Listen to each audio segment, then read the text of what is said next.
Welcome back everyone to chapter 17. So they've collected the pheasants and they're just about to get into Charlie's taxi. 2 minutes later, we were safely inside the taxi and cruising slowly down the bumpy track towards the road. My father was bursting with pride and excitement. He kept leaning forward and tapping Charlie Kinch on the shoulder and saying, "How about it, Charlie? How about this for a haul?"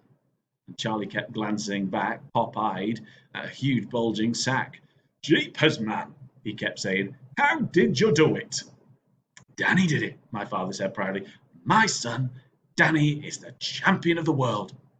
Then Charlie said, "I reckon pheasants is going to be a bit scarce up in Victor Hazel's wood in the opening day shoot tomorrow, eh, Willem?" "I imagine they are, Charlie," my father said. "I imagine they are." "And all those folk," Charlie said, "driving in from miles around in their big shiny cars, and there won't be a bird anywhere for them to shoot." Charlie Kinch started chuckling and chortling so much he nearly drove off the track.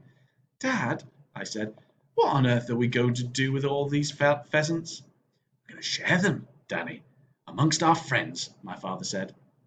"There's a dozen of them here for Charlie to start with. Is that all right, Charlie?" "Oh, that suits me," Charlie said. "There'll be a dozen for Doc Spencer and another dozen for Enoch Samways." "You don't mean Sergeant Samways?" I gasped. "Of course," my father said.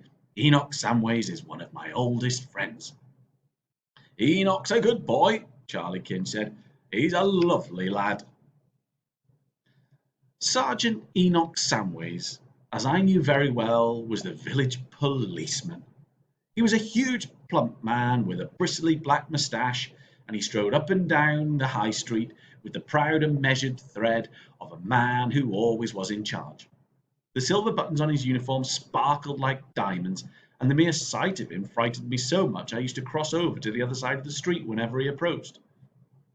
"Enoch Samways likes a piece of roasted pheasant as much as the next man," my father said. "I reckon he knows a thing or two about catching 'em as well," Charlie Kinch added. I was astounded. But I was also rather pleased to know that I knew that the great Sergeant Samways was human after all, like the rest of us, but perhaps I wouldn't be as scared of him in the future. "Are you going to share them out tonight, Dad?" I asked. "Not tonight, Danny, no. You must always walk home empty-handed after a poaching trip. You can never be sure that Mr. Rabbit or one of his gang isn't waiting for you by your front door to see if you're carrying anything." "Ah, he's a crafty one, that Mr. Rabbit," Charlie Kin said. "The best thing is to pour a pound of sugar in his petrol tank of his car when he ain't looking. Then he can't ever come snooping round your house later. We always made sure to give the keepers a little sugar in their tanks before we went out on a porch. I'm surprised he didn't bother doing that, Willem, especially on a big job like this." "What does sugar do?" I asked. "Oh, blimey, it gums up the whole engine," Charlie King said. "You got to take the engine apart to pieces before it'll go, and that's after it's had the sugar removed.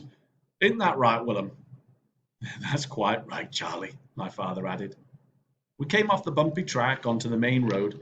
Charlie Kinch got the old taxi into top gear and headed for the village. "Are you dumping these birds at Mrs. Clipstone's place tonight?" Charlie asked. "Yes," my father told him. "Drive straight to Mrs. Clipstone."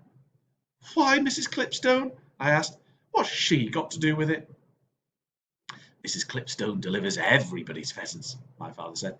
"Haven't I told you that?" "No, Dad, you haven't," I said aghast, and I was now more stunned than ever. Mrs. Grace Clipstone was the wife of Reverend Lionel Clipstone, the local vicar. "Always choose a respectable woman to deliver your pheasants," my father announced. "That's correct, Charlie, isn't it?" "Oh, Mrs. Clipstone's a right smart lady," Charlie said. I could hardly believe what we were saying.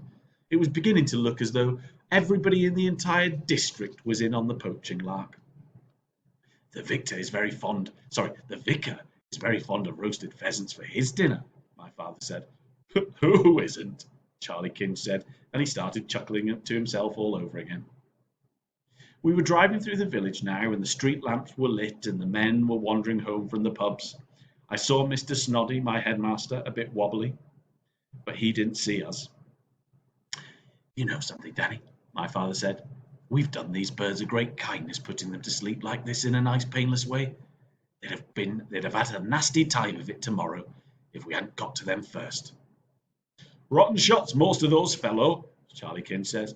At least half of the birds finish up winged and just wounded.